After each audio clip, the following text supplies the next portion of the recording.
What's the biggest challenge you see from the Blues from the video, maybe in your games, that doesn't really match to the games that they played against other teams? Well, I thought both of the games that we played were tight checking affairs. We lost a 1-0 goal on a power play goal against, and we won 2-1 late in St. Louis. I thought both those games were so early in their season and early in our season that, I thought they were pretty well played games for that early in the season. I can't speak to their team. I can only speak to our team. We expect a really experienced and hardworking St. Louis Blues team tonight, and we're preparing hard for them. Warren Fogle said he's feeling really good. He was kind of joking that he was trying to convince you to see what he can get in. I know you talked to the doctor, and then once the doctor clears, what's the decision process to get guys in? How much of that communication is, and do you find most players will always tell you they're ready, even if they need a few extra days? Well, the Warriors, like Warren, they're scratching and clawing and chomping at the bit to get back in. And I think for us, we're big process oriented and no different when it comes to medical. For Warren, he's had a good week here. He's been out, I think, 10 games or so. And we've taken a conservative approach with him. He didn't come with us on this road trip, and I thought it was important for him personally to work with the team and get skated by the coaches after today. I thought he had a good day, and he won't be in tonight, but he's right there. He's very close. Jay, the penalty kill was as big a part of the victory a couple of days ago as the power play, which I think was a nice change. Did you feel it's, I don't know if turning around is the right word, but is there some momentum to be gained here off that performance? Well, as we know, it's an everyday league, so we're looking forward to continued growth there. I think we've had some pretty good moments, even, since that Washington game on the road. I think there's been some real growth. I think, we're using different people. We can't forget that we were at one point, I think, 4 or 5 forwards out of our top 9.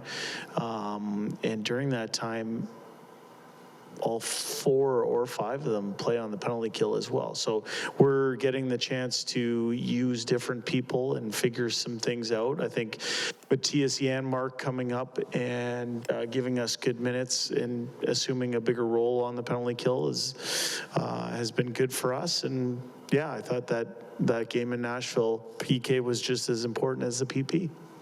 Jay, the evolution of penalty killers with star players, they don't always start on the penalty kill, but as their career goes on, just talking about Connor, is that just a player who's played for a long time and he sees Leon on killing penalties for a long time, so now he wants to be out there?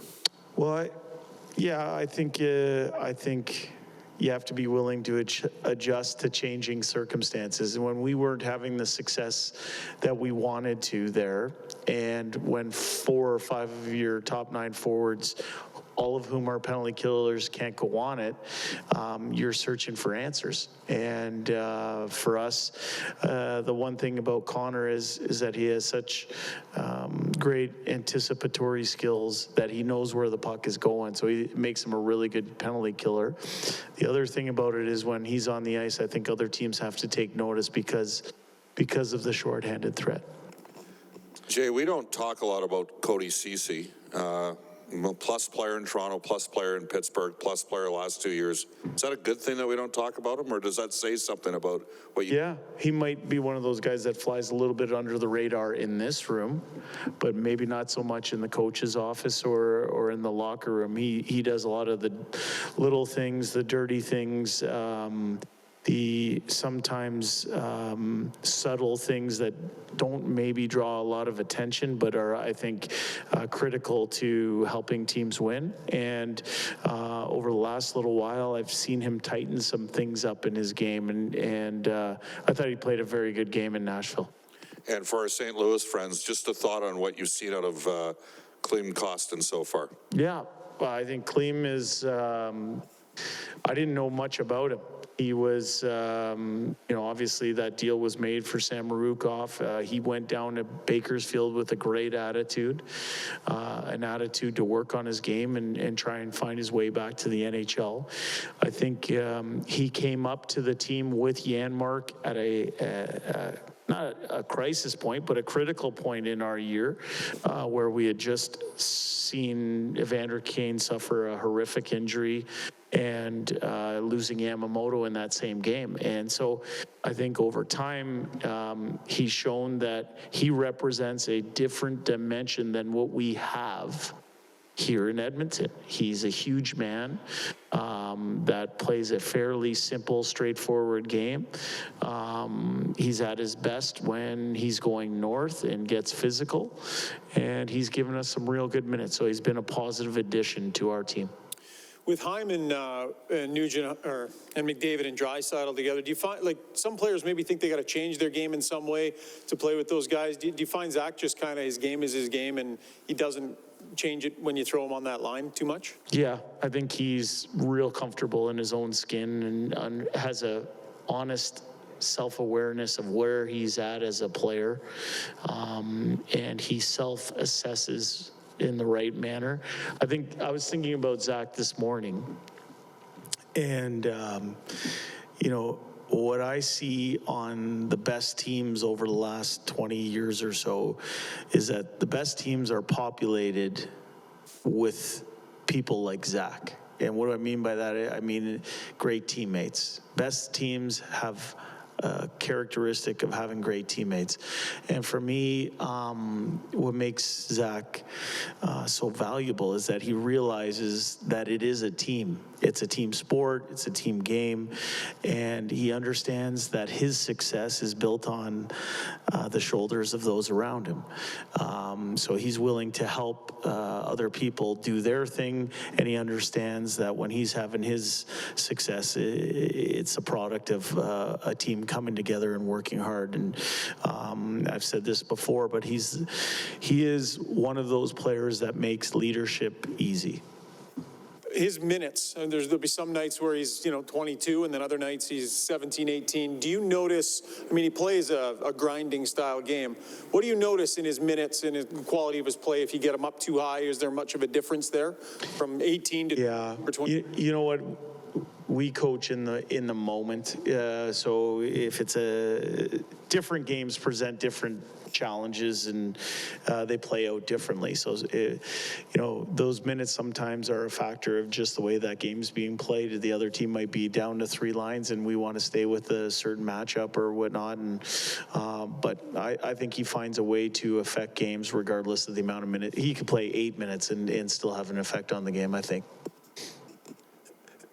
Jay, I know you've talked about him a lot. You've been here, you were here when he first broke in, but McDavid's obviously got the most goals he's ever had through 30 games. He's got 59 points, point totals you just don't see very often in decades.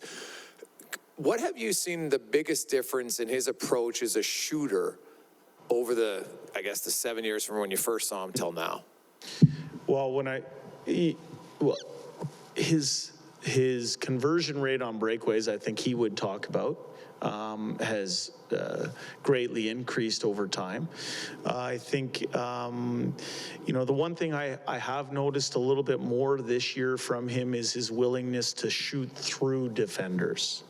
I think the goal in Nashville is a good example of that. I just see someone, we've talked about it a lot this year, I see someone who's trying to make the right play at the right time. If the play is to shoot it, he's prepared to shoot it. If the play might be to find someone else, he's going to find someone else, and I trust his judgment implicitly.